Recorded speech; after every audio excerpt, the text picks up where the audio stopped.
Mbola mitoy ihany ity resaka raha mamy Ravatomanga ity satria manao ny fomba rehetra Hivoany ny Fonja ity mpandraraha malagasy ity any Nosy Morisiany amin'izao ankehitriny izao.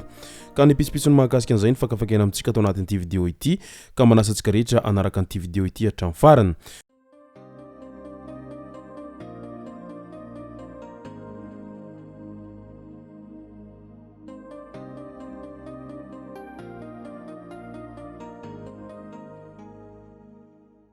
Ny tonga tsy miaraba hono namantesitra ka dia faly miaraba isika rehetra mpanaraka sy tapaka an'ity chaîne ity tenako amin'ity androandroany ity arakin'izay efa natsipiko zay dia ny mahakasika raha mamy Ravatomanga no tena iompanantsika atao anatin'ity vidéo ity fa milohan'izay dia andao resantsika ireto tsara ho fantatra manaraka ireto. Tetikasa varamada Van ako indray notale generaly izay mpisolo toerana ao amin'ity orinasa varamada ity. Filoalefitra ambony misahana ny raha ivelany eran'izao tontolo izao eo anivon'ny énergie fuel ana orinasa amerikanina ity voatendry ity. Tanterahana izay rehetra azo atao mba hanekeny fiarahamonina eny an-toerana ity tetikasa varamada ity ho izy hatrany. Tsara ho marina fa io tetikasa varamada io dia tsinona fa tetikasa base toliara teo aloha fa ny anarany ihany sy nomodiny vaina hoe varamada izay. Nefa tadidio tsara fa maro ireo mponina any Atsimon'ny Nosy ihany no tsy mankasitraka an'izay fitohizany tetikasa base toliara izay na dia efa novaina ho varamada aza ny anarany ary ny sombamboaka vita tany an-toerana raha teo moa dia isan'ny tena nanozongozona fa tsy anaiky an'izany hatramin'ny farany tsy iza moa izay fa andrimatoa sy teny randrana sy olongaiko tamin'ireny fitondrana teo aloha ireny fa amin'izao fotoana izao dia mipetraka ihany ny fanontaniana manao hoe mbola tsy manaiky ve andrimatoa sy teny manoloana an'ity fitohizany fisokafany tetikasa varamada ity sa efa nanaiky indray satria mantsy efa tsy eo intsony ireo mpitondra teo aloha ka tokony hapetraka amin'izay izay hoe fanatsaharana tsy misy fepetra an'izay tetikasa izay nampivaraontsana ny be sy ny maro tany Atsimon'ny Nosy tany. Amboropotsy Anjorobe indray vehivavy iray izay mpivarotra mandeha hita faty potika ny lohany tao anatin'izany rehetra izany. Tany amin'ny lalana makany Betsifasika any Amboropotsy commune Ambongamarina distrikany Anjorobe no nahitana an'ity razana ity. Efa tany an-toerana ny mpitandro ny filaminana izay nanao fanadihadina tsy niody toy ny fanaony avy nivarotra ity ramatoa ity tamin'iny andro ny afaka omaly atoandro iny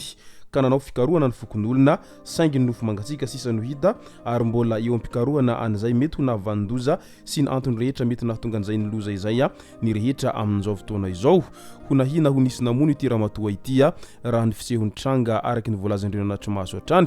tena efa nivadika biby n'olombelona amin'izao fotoana izao ka leo maily mandrakariva foana fa ny ratsy kely lalana ary miseho amin'ny endriny rehetra izany resaka tsy fandriampahalemana izany amin'izao ankehitriny izao. Enganeo tsara levenina ny maty ary aza misosoka alahelo intsony fa ho an'ireo izay mety nahavandoza kosa dia engane mba ho tratra soa aman-tsara. Sabotsina mehana indray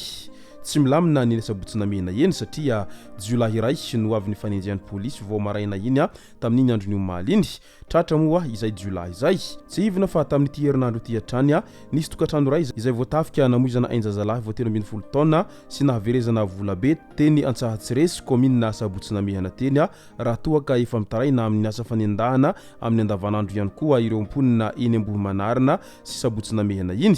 Maro amin'ireo tovovavy no voaendaka finday eo amin'ny lalamanitsy mamakivaky ny fasana eo atsimon'ny kianja Juventus. Misy ireo izay voaendaka raha handeha hiasa maraina ka manaitra ny mpitandro ny filaminana manoloana izany rehetra izany ny mponina eny an-toerana eny mba hijery ankaiky ity zava-misy eny sabotsina mehana ity fa tena manano sarotra izany rehetra izany satria mihamitatra andro manalina foana izay resaka tsy fandriampahalemana izay. Andravoangy indray lehilahy iray manodidina 20 taona no maty tampoka tamin'iny andro ny omaly maraina iny.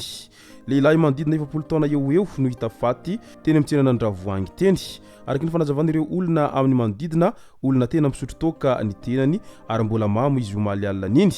Mpibata entana izy io na dokera izay no asany tsy manambady ary tsy mananjanaka izy raha ny voalazan'ireo mpivarotra tao amin'ny manodidina ary mbola tsy fantatra mazava izay fianakaviany ity lehilahy izay namoiny ainy ity. Efa nandrena ndraikitra ny vidy lamba sy nampiantso ny mpitandro filaminana kosa ny fokotany teny an-toerana teny manoloana an'ity razana izay hita ny tsirara teny amin'ny tany teny amin'ny tsenana Andravoangy ity ka dia mirary finoana feno ny fianakaviany manamanjo enganeo tsara levenina ny maty ary aza misosoka alahelo intsony ihany koa. Andao amin'izay ho resantsika midika no mahakasika any Araho Mamy Ravatomanga izay azo lazaina fa mbola mafana ihany amin'izao fotoana izao na dia efa nidoboka amponja aza ny lehilahy dia hita fa tsy mety manaiky mihitsy ny sainy amin'izay hoe hilavolefona na ihany koa ho resy zay satria araky ny fantatra hatrany dia nametraka fangatahana eo ny fitsarana an-tampony ao Maurice ao momba ny handinihana indray ny fanapahan-kevitry ny fitsarana BRC na by André Commande Cour tamin'ny Desambre 2024 lasa teo iny i Mamy Ravatomanga didy izay nitarika ny fampidirana azy amponja izay nambarany ity mpandraha raha ity fa tsy ara-drariny sy tsy voahevitra ka mbola toeriny mandraky tiany androany nambarany tao anatin'ilay taratasy fangatahany kosa ny momba ny areti-pony sy ny fizahana ara-pahasalamana izay natao azy voahaingana ary ny fepetra izay tsy mifanaraka amin'izany noho ny fitazomana amponja ity mpandraha raha ity izay no halavaina ihany koa mbola hoentana eo anatrehany chef juge ny raharaha amin'ny 24 febroary 2024 avy izao ka eo no amantarana na ho afaka izy na mbola hanohy an'izay sady izay nahazo azy zay na ihany koa afaka misy fandaovam-bola izay mbola azo lazaina hoe tafiditra ao anatin'ny tombatombana avokoa izany rehetra izany midika izany fa tena tsy manaiky ary tsy mety milavolefina ity mpandraha malagasy ity na dia efa voafonja any Maurice aza amin'izao fotoana izao io zany araky ny lefiteny manao hoe tsy misy resy tsy miady zany ary tsy matsiro ny fandresena raha toa ka tsy misy ady ka mety izay no mahatonga ny mpandraha malagasy ity tsy mety manaiky milavolefina mandraky teny androany na dia efa maro aza ireo zay proof rehetra eny ampelantan'ireo mpitandro filaminana sy ireo tompon'andraikitra any Anosy Mauriciana mahakasika ny raharaha izay mahavoasaringotra any ity mpandraha malagasy ity